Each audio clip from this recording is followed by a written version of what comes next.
Yang pertama, boleh turun di kawah itu ketika jam 11 sampai dengan jam 1 siang. Selain jam itu nggak boleh. Asumsinya matahari berada di pas tengah-tengah kawah bisa mengurai atau bisa memudarkan kandungan gas sulfur dioksida atau SO2-nya. Jadi ketika panas itu bisa memecah konsentrasinya. Yang pertama yang turun sampai ke dasar itu 2 orang, saya sama Mas Lahar. Tapi dengan catatan bahwa Mas Lahar itu yang turun duluan untuk mengambil dokumentasi. Ketika ternyata bisa untuk melakukan evakuasi, maka saya turun ke bawah bersama dengan Mas Lahar untuk melakukan evakuasi.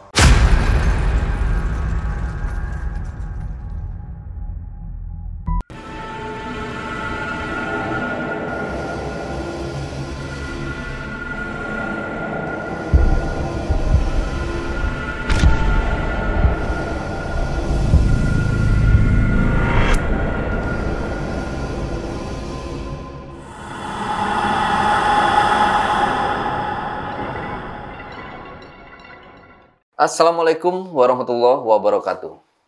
Jumpa lagi dengan saya, Ale Jejak Backpacker. Dalam obrolan misteri Jejak Backpacker kali ini, kembali saya menghadirkan seorang narasumber yang pernah mengalami kejadian mistis. Seperti apa kejadian mistis yang dialami oleh narasumber kita pada malam hari ini? Langsung aja kita sapa narasumbernya. Assalamualaikum. Waalaikumsalam warahmatullahi wabarakatuh. Mas Gembel. Ya. Ya. Jadi narasumber kita ini adalah salah satu tim SAR daerah khusus ibu kota Yogyakarta. Jadi beliau ini adalah sebenarnya namanya Mas Endro, tapi nama bekennya atau orang-orang biasa memanggil beliau ini adalah Mas Gembel. Ya, Mas ya, gitu ya. Dan ini kita lagi berada di Hotel Jogja Village. Gimana tadi pas masuk ke sini, Mas Gembel? Nyaman nggak nih hotelnya? Beda dengan hotel yang lainnya, Mas. Ketika saya masuk kan biasanya kalau hotel-hotel sama sekarang kan model kotak-kotak, bangunannya kotak-kotak. Model bangunan zaman sekarang saya masuk itu banyak pohon-pohon rindang. Saya bayangkan ketika siang hari pasti panasnya akan keserap dengan pohon-pohon itu. Jadi kalau buat nongkrong, buat apa, tengah-tengahnya kolam renang, kayaknya enak banget. Gitu. Betul banget. Tadi juga saya kayak gitu. Ini sejuk banget nih Hotel Jogja Village ini. Nah, buat teman-teman juga yang mau mungkin sedang berliburan di Yogyakarta, bisa banget teman-teman menginap di Jogja Village Hotel. Alamatnya ini ada di Jalan Menukan nomor 5 Yogyakarta. Oke, Mas Gembel. Nah, Mas Gembel ini adalah seorang tim SAR ya, salah satu anggota tim SAR daerah khusus ibu kota Yogyakarta. Di mana yang namanya tim SAR ya, Mas, pasti banyak sekali kita mengevakuasi ya, korban, entah itu korban-korban bencana alam atau korban yang lain-lainnya seperti itu. Nah, yang saya dengar Mas Gembel ini pernah juga mengevakuasi korban Eri yang dulu terjatuh di Gunung Merapi ya, di kawah Gunung Merapi. Ya. Nah, itu seperti apa proses mengevakuasi Eri itu, memakan waktu berapa lama dan kesulitannya seperti apa itu sih, Mas Gembel? Mungkin udah siap Mas Gembel buat cerita? Oke. Terima kasih, Bang Ali. Jadi itu kalau nggak salah Mei 2015. Mei 2015, kalau sekarang 2025 sudah hampir 10 tahun yang lalu. Nah, jadi kan sebelum saya diskusi dengan Bang Ali Bilansi berkaitan dengan proses evakuasi Eri Yunanto, bahwa proses operasi SAR di segala tempat itu merupakan kerja kolektif atau kerja tim. Nah, kerja tim dari mulai posko, pengendali operasi, safety officer, sampai yang melakukan proses evakuasinya. Nah, oke, kita kembali ke Eri Yunanto. Jadi sekitar bulan Mei 2015, teman-teman yang di DIY, Daerah Istimewa Yogyakarta, Daerah Istimewa Yogyakarta, mendengar informasi bahwa ada pengunjung yang terjatuh di puncak Merapi. Dimana waktu itu kurang lebih sekitar jam 12 atau jam 1 siang hari Sabtu. Kebetulan lagi long weekend, libur hari Sabtu Minggu libur, long weekend banyak pengunjung, terutama pendaki yang di Merapi. Kita masih bertanya-tanya ini, jatuhnya ke arah dalam atau ke arah luar dari puncak. Oke. Nah, kalau ke arah luar berarti ke arah jurang di ya habis puncak. Kalau di dalam berarti masuk ke dalam kawah. Semuanya dalam semua. Kalau ke jurang potensi tergelincir dalam sekali. Ada muncul 2 pertanyaan ketika jatuhnya ke arah luar. Itu berarti masuk ke dalam jurang, yang rata-rata jurangnya dalam-dalam semua. Ketika jatuhnya ke arah dalam kawah, rata-rata kedalaman kawah itu sekitar 150-an meter. Jadi sudah 2 pertanyaan ini yang muncul. Apakah keluar, jatuhnya di luar, puncak keluar, apakah ke dalam? Sama-sama berisiko semua. Nah, kemudian ternyata kurang lebih jam 2-an kita dapat informasi dari teman-teman Basecamp Merapi lewat Selo atau teman Barameru bahwa yang pengunjung ini atau pendaki ini jatuhnya ke arah dalam kawah. Nah, di situ sudah kita mencoba untuk membuat skenario terburuk. Harus bagaimana ketika yang ini jatuhnya ke dalam, proses evakuasinya bagaimana.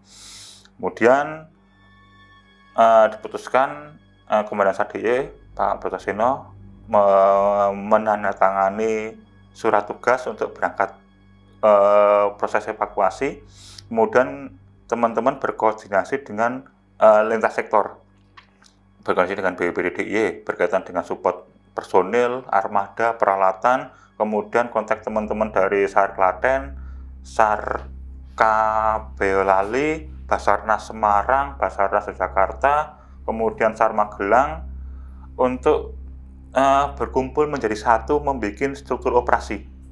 Jadi di situ kita nyebutnya operasi gabungan dari berbagai macam unsur terutama SAR-SAR yang berada di lereng Merapi, termasuk yang di provinsi DIY maupun yang di Jawa Tengah. Kemudian kita kontak-kontakan sama teman-teman PMI, baik itu PMI yang di Sleman karena ternyata ini warga Sleman, kemudian PMI Boyolali untuk nanti ketika ya backup medisnya lah, baik backup medis ketika ketemu dengan survivor, kalau kita punya survivor ini, maupun backup medis bagi personil-personil baik di posko maupun di lapangan.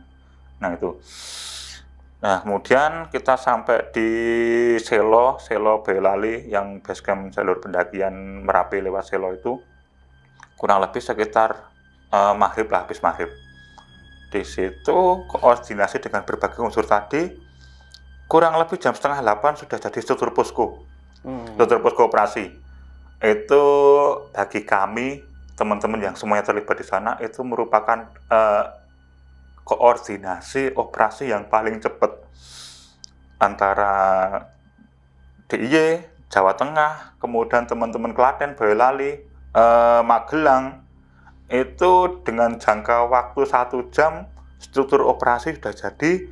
Kemudian siapa yang bertugas di logistik peralatan sudah mendata semua barang-barang, baik itu misalnya kalau buat proses evakuasi ada logam-logam, entah karabiner, entah pule, entah apa, segala macamnya, tali kermantel, itu dicampur dari di situ, didata. Dan nantinya di sesi selesai operasi tidak ada barang yang hilang ataupun tertukar. Jadi mau benar-benar operasi yang koordinasinya sangat bagus. Kemudian teman-teman Tagana Boyolali langsung angkat tangan untuk siap untuk backup dapur umum. Kemudian teman-teman puskesmas serta teman-teman PMI Boyolali waktu itu langsung backup di bagian medisnya.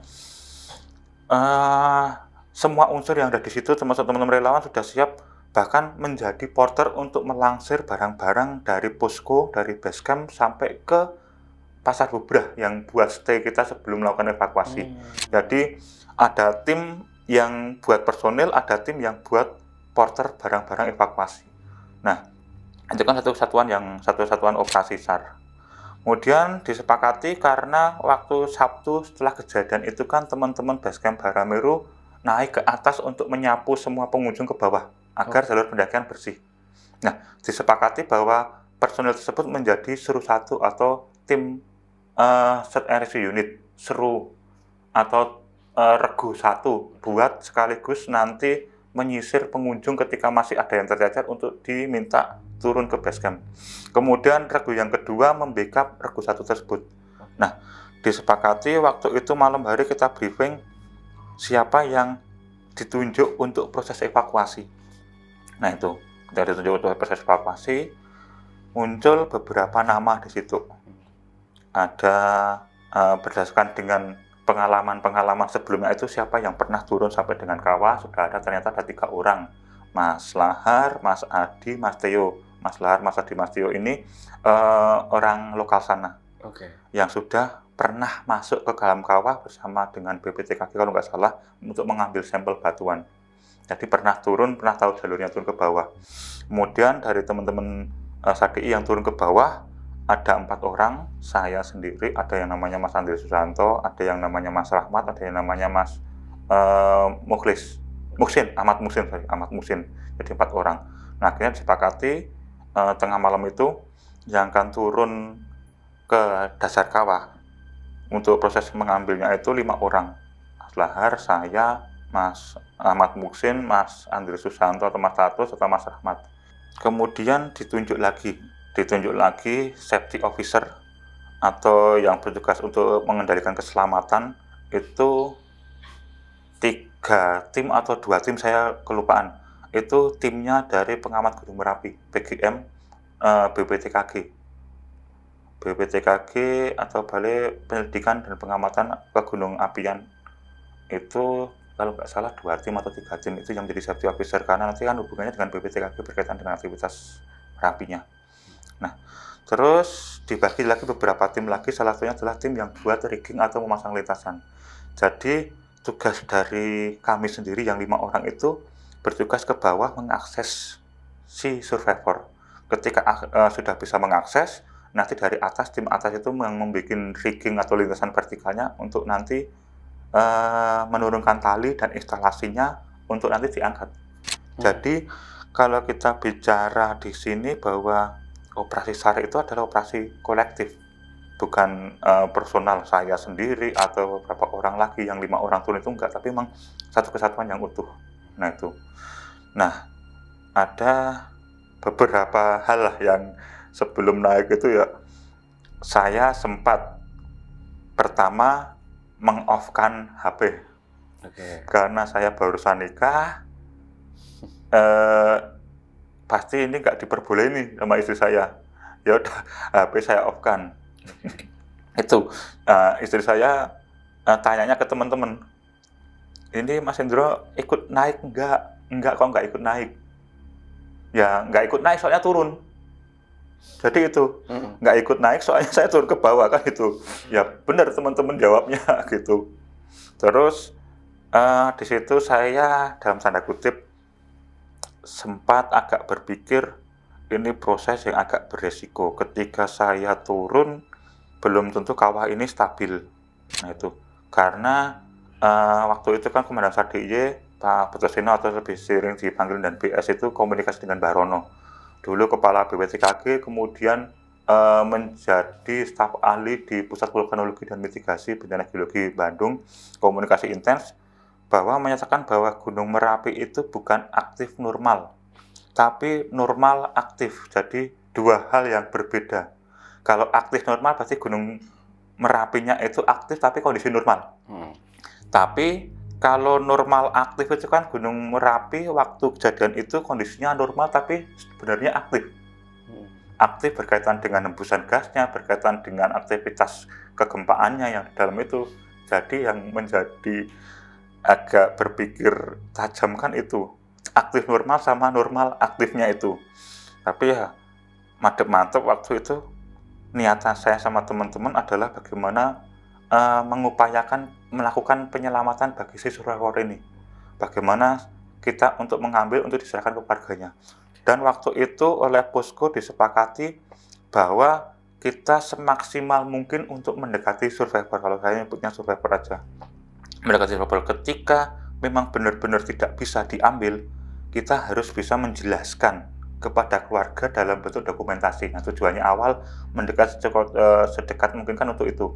Ketika tidak bisa diambil maka kita bisa menyampaikan ke keluarga dengan argumen-argumen yang bisa dipahami.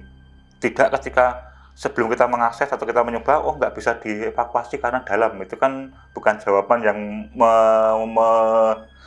memuaskan keluarga. Nah itu. Tapi ketika memang bisa untuk dievakuasi, bisa untuk diambil, maka dimaksimalkan. Nah tujuannya yang pertama itu. Nah udah, waktu itu kan udah mantep niatnya untuk itu, akhirnya ya ada apa-apa ketika nanti bagaimana kita serahkan pada yang di atas lah. Nah itu. Tapi dengan catatan bahwa ada safety officer yang selalu memantau dan komunikasi dengan BMKG. Kemudian dan BS komunikasi dengan Mbah Rono, ada poin-poin yang ditegaskan di situ. Yang pertama, boleh turun di kawah itu ketika jam 11 sampai dengan jam 1 siang. Selain jam itu nggak boleh. Asumsinya matahari berada di pas tengah-tengah kawah bisa mengurai atau bisa memudarkan kandungan gas sulfur dioksida atau SO2-nya. Jadi ketika panas itu bisa memecah konsentrasinya. Itu. Kemudian tidak boleh turun ke kawah ketika di dalam kawah itu udaranya cuma tenang. Jadi ketika udaranya tenang maka konsentrasinya kan cuma di situ aja gasnya. Maka itu nggak boleh. Nggak boleh turun ke dalam kawah ketika mendung atau ketika hujan. Maka ketika hujan airnya akan masuk ke merembes ke kawah. Ketika bersentuhan dengan pasir yang masih panas di dalam kawah itu kan, yang kawah mungkin permukaan udah dingin tapi yang bawahnya panas kan bisa memunculkan asap. Nah itu kan nanti akan ya membuat resiko tambahan bagi para rescuernya. Tidak boleh turun ketika mendung, tidak boleh turun ketika hujan, tidak boleh turun ketika anginnya hanya diem aja, tidak kencang di situ. Tapi alhamdulillahnya selama proses kita melakukan proses evakuasi, baik yang di atas, yang di puncak bikin instalasi, maupun teman-teman 5 orang yang turun proses ke bawah itu, selama jam 11 sampai agak molor. Sampai dengan jam 2:30, situasinya normal. Baru ketika kita selesai proses evakuasi, survivor sudah bisa diangkat, mulai proses pengangkatan. Nah itu agak situasinya berubah drastis, tapi setelah kita di titik aman. Nah itu. Kita kembali ke diskusi proses awal kita masuk ke bawah. Jadi waktu briefing di posko, pengendali posko beserta safety officer membuat skenario untuk turun ke bawah 2 orang. Yang pertama yang turun sampai ke dasar itu 2 orang, saya sama Mas Lahar. Tapi dengan catatan bahwa Mas Lahar itu yang turun duluan untuk mengambil dokumentasi. Ketika ternyata bisa untuk melakukan evakuasi, maka saya turun ke bawah bersama dengan Mas Lahar untuk melakukan evakuasi. Itu evakuasi survivor. Nah, yang 3 orang itu berada di titik aman. Jadi kalau puncaknya Merapi sampai dengan dasar kawah itu sekitar 150 meter dalamnya, tapi ketika turun ke dasar itu modelnya tidak langsung free fall, tidak langsung jatuh, tapi masih bisa turun dengan menggunakan piranti keselamatan, tali temali, tali ikat mantel, dan webbing dan segala macamnya, harness. Itu sampai dengan titik aman seperti teras. Itu terasan itu sampai ke dasar itu baru tegak lurus, blank sekitar 50 meter. Jadi teman-teman yang 3 orang tersebut, Mas Andi Susanto atau Mas Tato, Mas Rahmat, serta Mas Ahmad Musin itu berada di teras itu untuk backup safety-nya. Ketika nanti ada apa-apa, entah suhunya naik, entah kandungan barangnya makin tinggi atau aktivitasnya naik di kawah itu, kita sudah ada opsi A, opsi B, opsi C. Opsi A nanti naik lagi ke, kan kita mau turun itu di teras. Di teras turun kan pasti ada lintasan tali. Jadi saya sama Lahar ke teras itu kemudian akan ditarik ke atas ke titik aman. Asumsinya titik aman 50 meter dari dasar kawah itu, ketika kita di situ gas belerangnya sudah terurai oleh angin itu. Kemudian panas, ketika panas kawah itu sampai di atas sudah mulai terurai, tidak terlalu panas lagi. Nah itu kemudian akses lagi ke sana juga, ke atas lagi juga akan lebih mudah daripada yang 50 meter blank ini tadi. Itu opsi yang pertama. Opsi yang kedua, kita kebukaan kawah. Kalau kita lihat dari sisi selatan kan puncak Merapi itu kan sampai ke badan gunung itu kan seperti kayak selokan. Nah itu opsi yang B-nya kita agak jalan keluar ke arah bukaan kawahnya yang di sisi selatan itu, sambil menunggu situasinya aman. Baru kita balik lagi ke titik yang tali turun tadi yang 50 meter tadi. Opsi yang C, kita lari ke bukaan kawah, terus kita akan melambung ke punggungan bukit untuk kembali ke camp kita di yang namanya Pasar Bubrah. Itu. Jadi udah ada opsi A, opsi B, opsi C itu. Namun di antara opsi-opsi itu ternyata dalam tanda kutip yang berlaku adalah opsi A secara normal. Proses turun dari teras, turun blank 50 meter, kita jalan kurang lebih hampir 100 meter di dasar ini menuju ke survivor. Setelah proses evakuasi, survivor kita bawa ke tegak lurus jatuhan tali yang dibikin oleh tim evak di atas. Yang rigging bikin lintasan di atas, sudah kita balik lagi ke titik aman, kita naik tadi, semuanya berjalan normal. Namun selama proses itu ada beberapa hal yang agak unik, serta selesai di titik aman juga ada beberapa hal yang unik. Nah itu. Nah, hal unik yang pertama, saya sama Mas Lahar itu pas proses evakuasi itu sempat mendengar ada suara kayak rebusan air di dinding. Jadi suaranya itu, jadi kan tanah yang kita lewati atau pasaran yang kita lewati, jadi kita si survivor ini jatuh, terus kita kan turunnya bukan lewat jatuhan survivor itu, tapi nyari area atau jalan yang paling aman. Sampai di dasar terus kita jalan menuju ke survivor kurang lebih sekitar hampir 100 meter lah. Nah di hampir 100 meter itu kita melewati retakan-retakan yang warnanya kuning ya, belerang itu tadi. Ketika kita turun terus kita jalan, di depan itu sama saya diomongin, awas depanmu retakan. Nah, retakan kuning ketika saya dekati, ya bau belerang nyengat sama panas. Jadi agak melipir, terus sampai itu. Nah, di dekatnya survivor jatuh itu kan ada dinding kawah. Nah, itu kan ada retakan itu. Ya, keluar asapnya agak tebal itu sambil bunyi kayak air mendidih. Wih, kurang lebih 5 detik. Waktu itu kan kita diem, saling diem. Suaranya berhenti, kita ngobrol lagi, gitu. Nah, ternyata di lain waktu pas kita ketemu, kamu dengar nggak suara itu? Dengar, tapi aku diem aja. Oh ya, bodoh diem. Karena ketika salah satu panik, pasti akan memicu paniknya yang lain, gitu. Jadi udah diem seret. Ketika bunyinya desisanya lama, berarti kan itu warning. Tapi ketika desisanya berhenti ya sudah. Itu, tapi ya itu diem. Desisanya berhenti ya sudah, aktivitas normal lagi. Nah itu. Cuman di situ kan tadi Mbah Rono menyampaikan bahwa boleh beraktivitas antara jam 11 sampai dengan jam 1 siang. Kita agak sedikit molor sampai dengan hampir jam 2-an. Tapi itu sudah hawanya udah nggak nyaman sama sekali. Itu. Tapi selama kita beraktivitas di bawah, suhunya antara 30 sampai dengan 55 derajat. Karena bagaimana cara kita mengetahuinya, kan ada safety officer tadi dari pengamat Gunung Merapi. Safety officernya bawa thermal gun.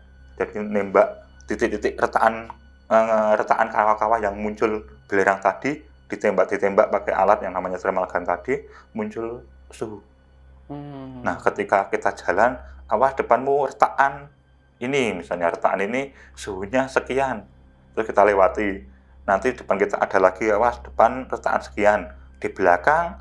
Nah, jadi ketika saya melewati, depan saya ditembak suhunya sekian, belakang saya ditembak lagi suhunya sekian, ketika dalam rentang waktu detik nembak lagi depan udah berubah suhunya. Tapi rata-rata suhunya antara 30 sampai dengan maksimal 55 derajat. Nah itu. Kita sudah proses evakuasi survivor, kemudian kita bawa sampai dengan jatuhan tali yang disetting oleh teman-teman yang membuat lintasan vertikal di atas, sudah kita packing di situ, kemudian dicantolkin di tali tukar mantel. Yang tim di atas sudah mulai proses mengangkat. Sudah nggak ada kendala, ini tinggal mengangkat aja. Jadi kan kita sampai ke survivor ini mulai proses diangkat. Ketika sudah mulai proses diangkat, ini kira-kira kantongnya bermasalah tidak, jenazahnya, atau ada hal yang kira-kira kurang rapat enggak, sudah dalam tanda kutip sudah sempurna. Akhirnya kita balik. Nah, kita balik, semuanya masih normal sampai di tali turun buat kita akses turun tadi, baru kita naik situ. Proses duluan yang naik sampai ke teras 50 meter itu saya, sampai di atas itu dikabari oleh pengamat Gunung Merapi bahwa suhunya naik, kemudian asapnya yang di bawah pekat. Nah, terus orang yang kedua Mas Lahir itu kan naiknya belakangan. Ya, sambil proses ditarik oleh yang 3 orang tadi di teras tadi. Udah ditarik sampai di teras itu, di teras tempat kita aman tadi 50 meter, di bawah nggak kelihatan. Jadi selama jam 11 sampai dengan jam 2 itu bagian kawah itu benar-benar bersih, benar-benar cerah, benar-benar tidak ada asap, tidak ada apa-apa. Setelah kita di teras itu jam 3-an lah, bawah nggak kelihatan sama sekali. Isinya kabut asap belerang. Kemudian suhu di titik terakhir kita tadi itu sampai 170. Jadi selama kita proses evakuasi survivor itu antara 30 sampai dengan 55. Setelah kita selesai naik ke 50 meter yang terasan tadi, itu suhunya yang sebelah belakang saya, sebelah selatan itu ada yang namanya dinding kawah woro, itu sampai 170. Kemudian yang bagian bawah tadi sempat ditembak oleh PGM, pengamat Gunung Merapi, yang safety officer-nya itu menggunakan thermal gun, itu suhunya 120 atau 30 kayak gitu. Jadi itu situasinya naik, kemudian kabut pekat setelah kita di titik aman. Nah itu. Kalau semisal moga-moga nggak ada, ketika ada lagi situasi yang sama, di lokasi yang sama, belum tentu kondisinya akan sama. Nah itu, jadi itu. Kemudian Mas Lahar naik duluan untuk nanti memberikan data-data ke posko. Saya sama 4 orang itu naik belakangan sambil cleaning atau packing alat. Nah itu waktu sudah menunjukkan saya sampai di puncak, baik lagi dari yang terasa 50 meter itu menuju ke puncak kan 100-an meter. Ya itu sambil naik itu paling atas Mas Musin, nomor 2 Mas Tato, nomor 3 Mas Rahmat, nomor 4 yang terakhir sebagai cleaning saya. Cuman karena waktunya sudah mendekati maghrib, akhirnya ya udah bareng, cuman atas bawah aja. Nah itu ya batunya mudah lepas ketika yang di atas Mas Rahmat maupun Mas Tato itu nginjek batunya runtuh. Ya saya sama Mas Rahmat di bawah tiarap nempel di dinding itu. Tapi kan karena saya pakai helm safety, saya pakai carrier, jadi ketika nempel batunya kena kepala, batunya kena punggung, yang kena carrier, jadi aman.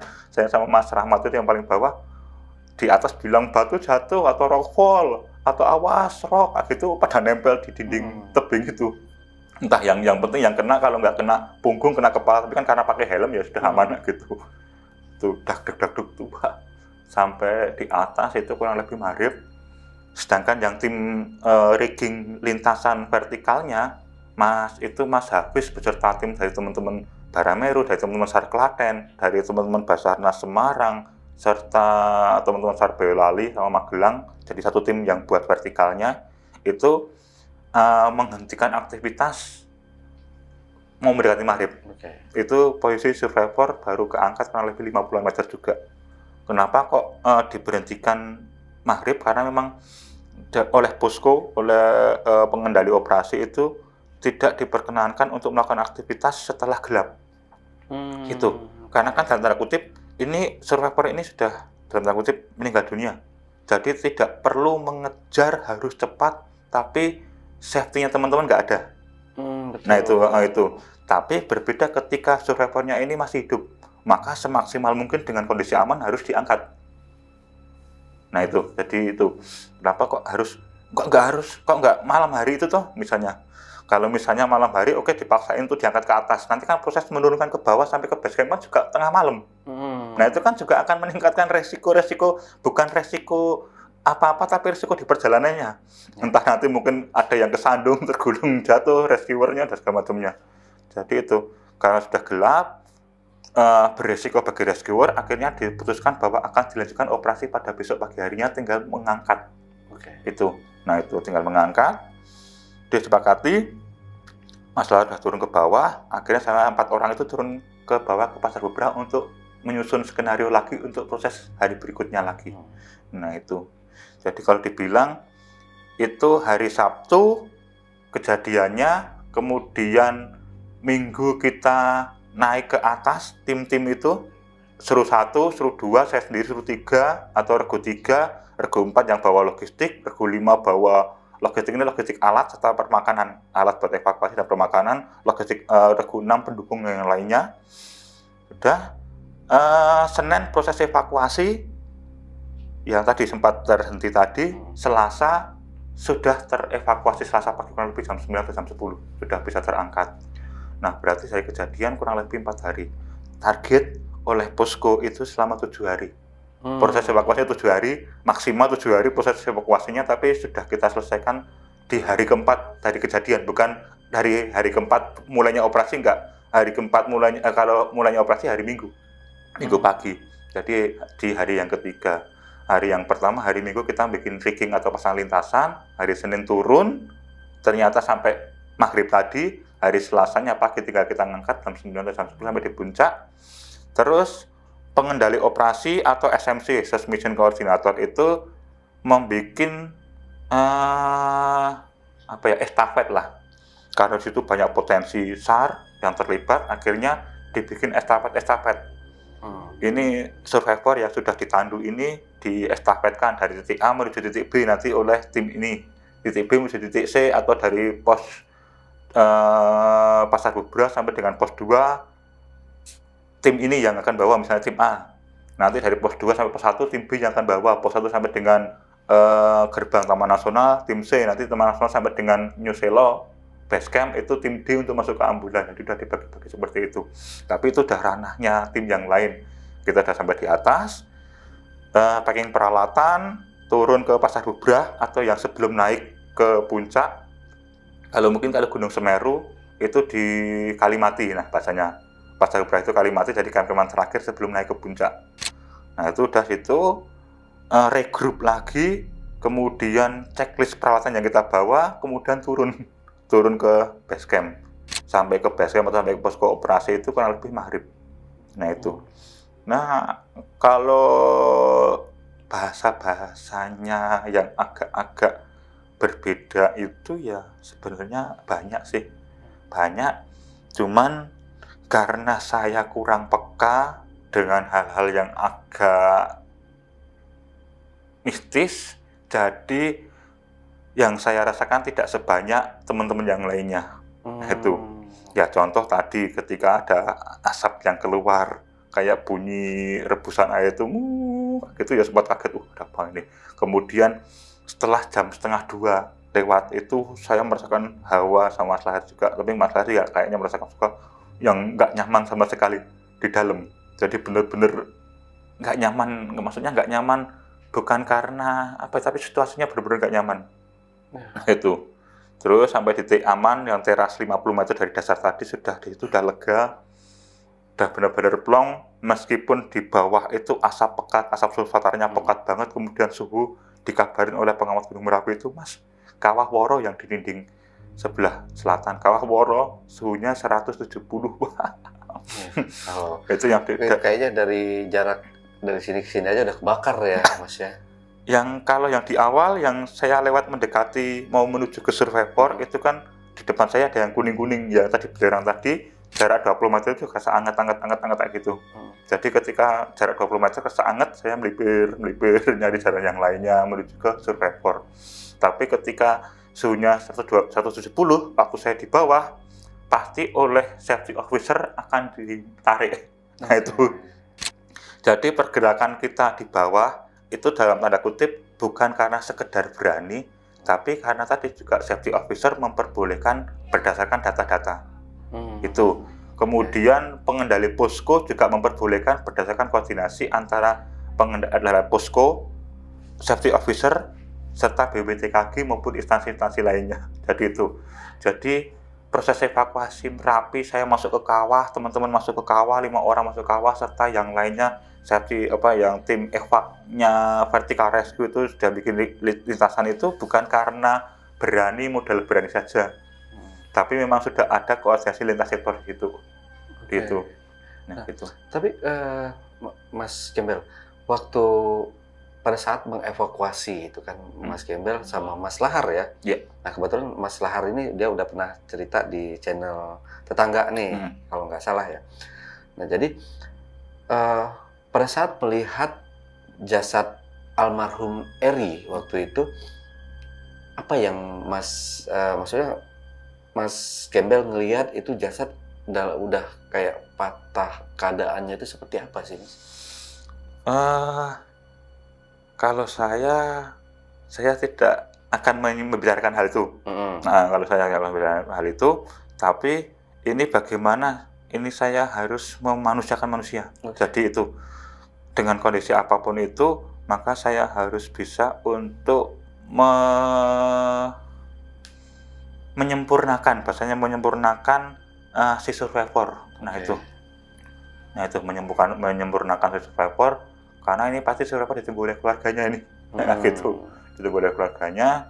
Jadi bagaimana caranya survivor ini dengan kondisi yang sempurna untuk bisa dievakuasi ke atas. Nah itu ada tadi yang mungkin dirasakan beberapa suasana yang gak nyaman, terutama setelah tadi kalau Mbak Rono menyampaikan jam 11 sampai jam 1 maksimal, ternyata kita hampir sampai jam 2. Nah itu setelah setengah 2 itu hawanya udah gak enak sama sekali, udah rasanya itu udah nggak bikin nggak nyaman lah, padahal ya sebenarnya normal aja, teman bener-bener nggak nyaman di dalam itu.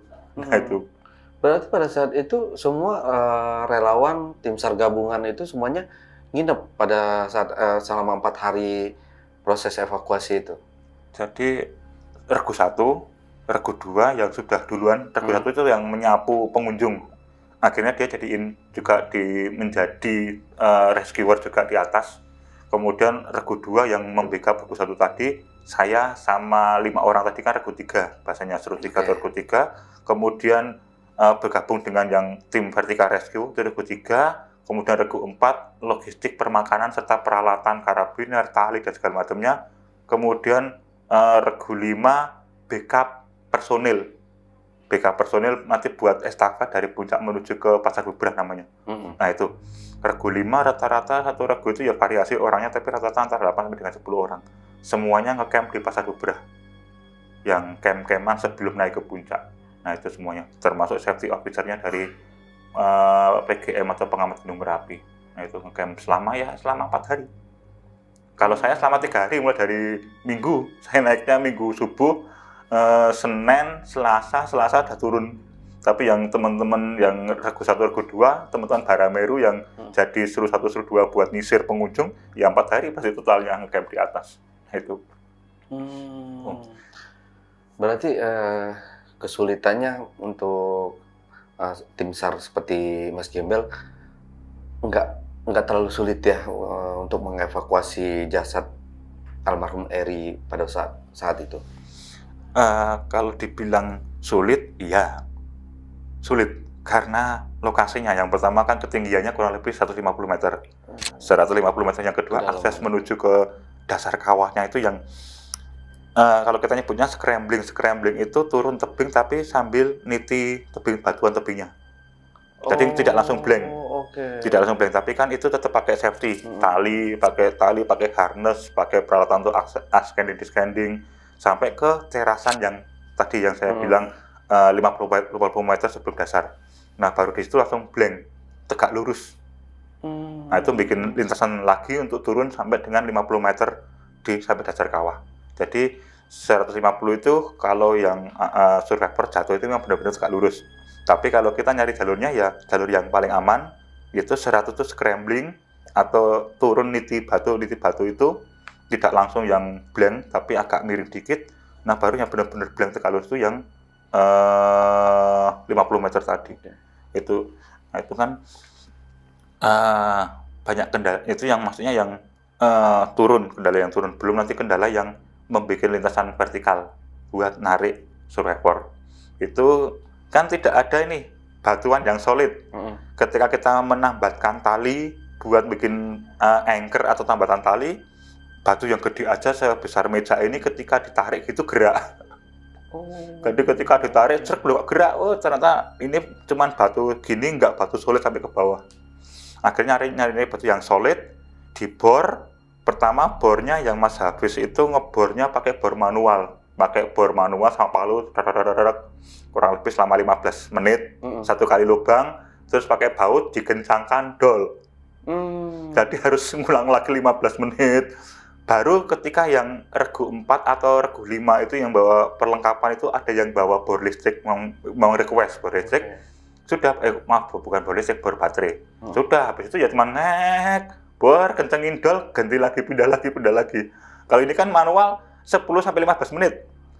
Setelah dikencangkan bautnya, dol kan juga rasanya sedih banget. Sudah ngebor pakai bor manual 10-an menit, ketika dikencangkan pakai baut buat panjat tebing itu dol. Kan rasanya jadi kayak ya emosi gimana gitu. Tapi ketika sudah pakai bor baterai kan dikencengin pakai yang rugi cuman boltnya aja nancep. Itu yang rugi, tapi kan bawa boltnya juga banyak, jadi nggak masalah. Yang penting kencengin dol, ganti pindah tempat gitu. Akhirnya udah dapat beberapa titik buat bikin pengaman tali sudah. Nah itu. Jadi kalau dibilang sulit, benar-benar sulit. Tapi tadi kerjasama tim tadi. Nah itu yang agak dalam tanda kutip mempermudah kita. Ya tadi. SAR Daerah Istimewa Jakarta, Basarnas Jakarta, Basarnas Semarang, Sarkap Magelang, Sarkap Boyolali, kemudian SAR Klaten, teman-teman relawan yang banyak banget yang terlibat di sana, itu semua sudah dalam tanda kutip jadi melebur jadi satu. Tidak ada yang ini aku, tapi semuanya tahu aku bisa terlibat di sini, tak bantu full di sini, gitu. Dan sampai di atas pun siapa yang bisa rigging atau masang lintasan, saya siapa yang bisa vertikal ini saya udah jadiin satu di situ, briefing cepet langsung jadi. Jadi itu kalau menurut saya proses evakuasi Heru Yunanto itu proses komunikasi dan koordinasi lintas sektor yang paling cepat dan paling solid. Selama proses saya terlibat di dunia SAR ini. Gitu. Ya tanpa kekompakan tim pasti nggak bakal berjalan mulus ya. Iya, pasti. Betul. Itu karena karena ada tim yang solid, semuanya kompak, akhirnya walaupun sulit itu tetap bisa kita evakuasi si jasad ini. Nah, berarti waktu pertama kali kejadian itu jasadnya ini dari atas tuh langsung kelihatan gitu Mas ya? Enggak, karena kan dalam 150. Jadi pakai binokuler, harus ngelihatnya harus pakai binokuler. Sampai pakai binokuler. Itu. Namun kan saksi mata banyak karena kemarin waktu long weekend itu. Hari Sabtu long weekend, jadi saksi matanya banyak. Kita bisa mengira-ira di mana sih posisinya. Kemudian mau di-fix-kan lagi menggunakan drone, ternyata nggak bisa karena kena turbulensi. Hampir aja drone-nya hilang. Jadi oleh teman-teman UGM, saya lupa UGM-nya yang nerbangin drone itu, apakah komunitas drone atau apa, saya lupa. Tapi sampai damping itu, baru naikin gini sudah mau hilang karena kena turbulensi. Nah itu, akhirnya manual, pakai binokuler, pakai teropong itu. Kemudian untuk mendokumentasikan itu, ya HP-nya moto binokulernya itu, jadi ya foto yang muncul, ini si survivor ini ya foto dari binokuler tadi. Kita ngelihat binokulernya di itu, kemudian pakai kamera DSLR maupun pakai HP itu cetek moto binokulernya itu. Itu kalau pakai mata biasa nggak kelihatan sama sekali. Nah itu karena memang 150 meter kedalamannya. Kenapa kok bisa kita memastikan 150 meter?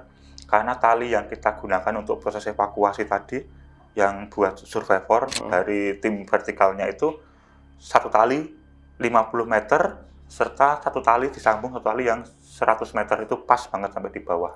Berarti yang benar. Nanti belum ditambah lagi yang tali sisanya lagi ke arah belakang buat tarikan. Tapi yang benar-benar sepanjang, sedalamnya kawah itu 50 plus 100.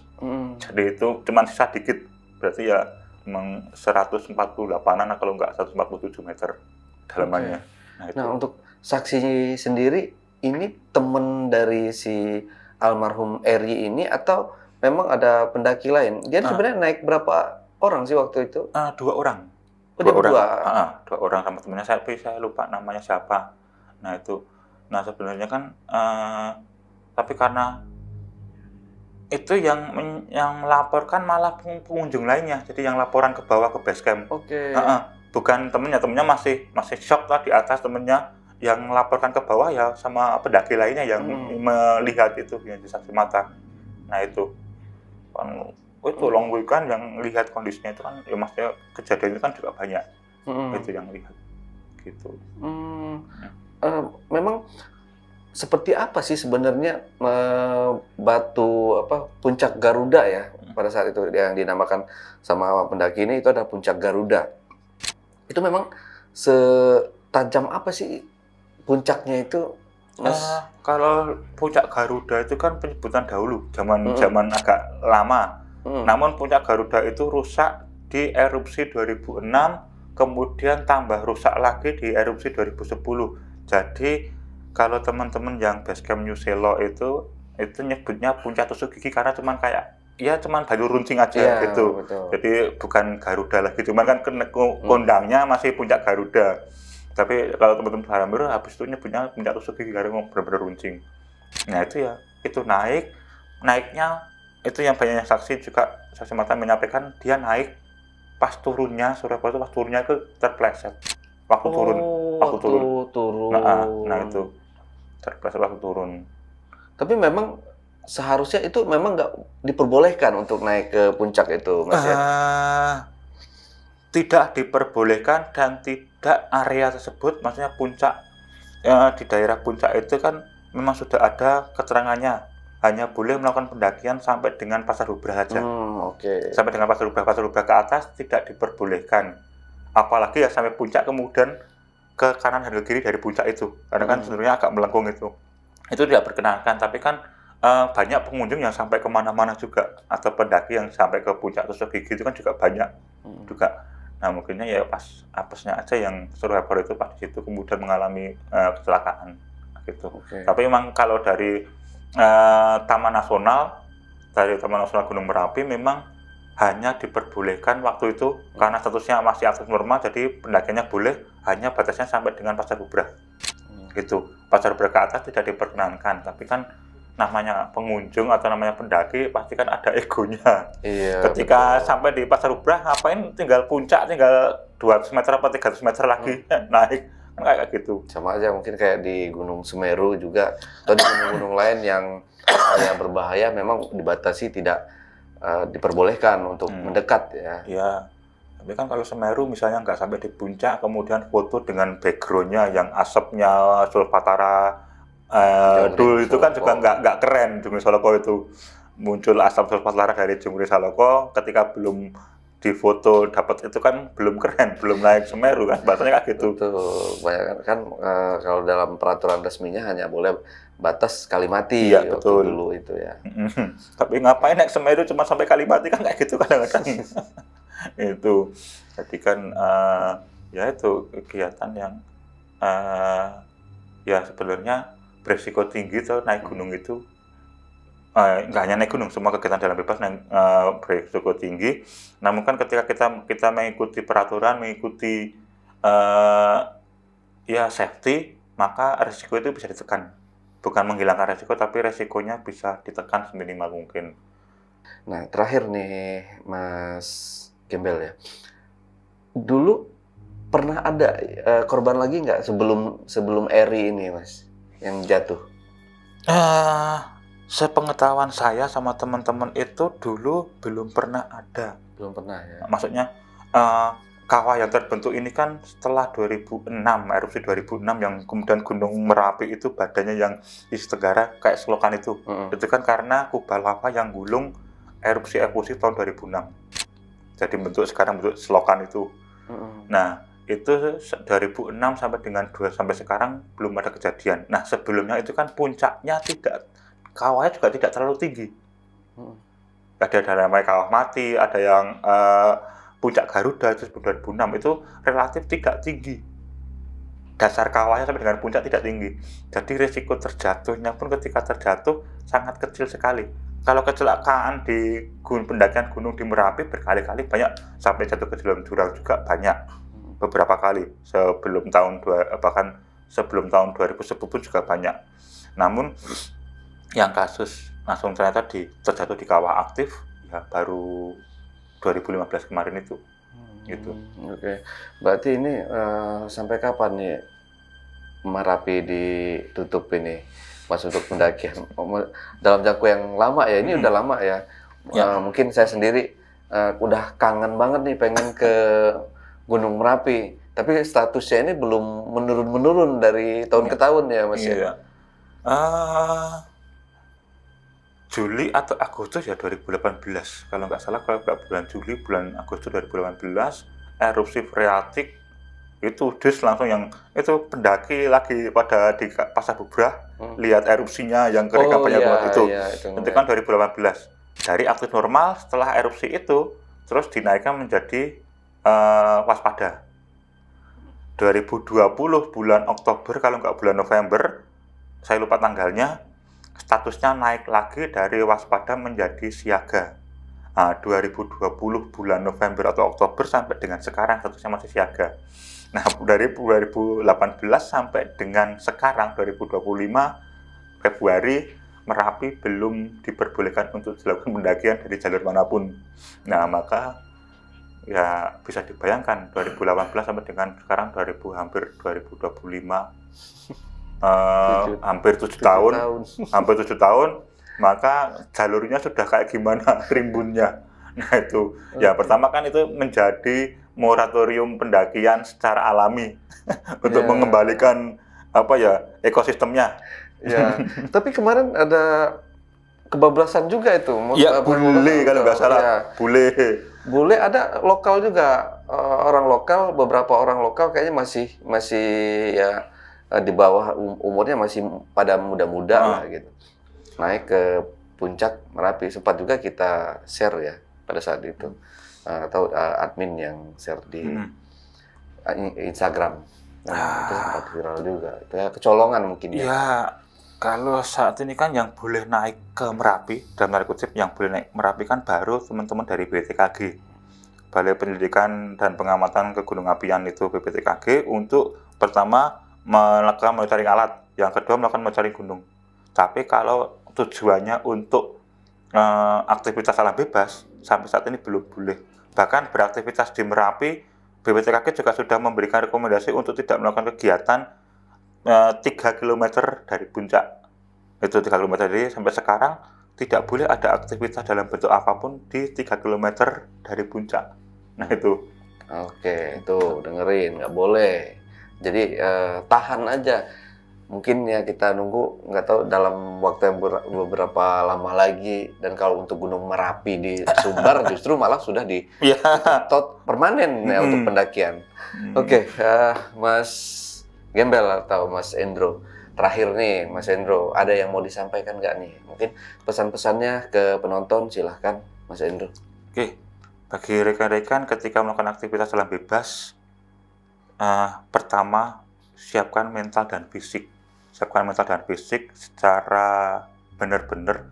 Jangan hanya beraktivitas di alam bebas karena dalam tanda kutip kebutuhan sosial media. Tapi memang benar-benar siapkan mental fisik, karena apapun yang akan kita hadapi di kegiatan alam bebas itu bakal beresiko baik rendah maupun tinggi dari keselamatan kita. Nah, itu aja. Safety prosedur, tetap jalankan kegiatan alam bebas dengan keselamatan yang tinggi untuk mencegah resiko-resiko itu. Oke, Mas Gembel, terima kasih. Oke, Jepekers, itu tadi obrolan misteri jejak backpacker bersama narasumber kita, Mas Gembel atau Mas Endro. Jangan lupa untuk selalu support channel YouTube Jejak Backpacker dan channel YouTube Ale Jejak Backpacker. Buat teman-teman juga yang punya pengalaman menarik dan ingin bercerita langsung di studio Jejak Backpacker, teman-teman dapat menghubungi admin melalui nomor WhatsApp di 0858 47683 atau di 0852 1234 5683. Wassalamualaikum warahmatullahi wabarakatuh. Oke, Mas Endro, terima kasih buat waktunya. Siap. Silahkan diminum. Dari tadi kayaknya nggak minum. Mas Indra, Mas, ya. Siap.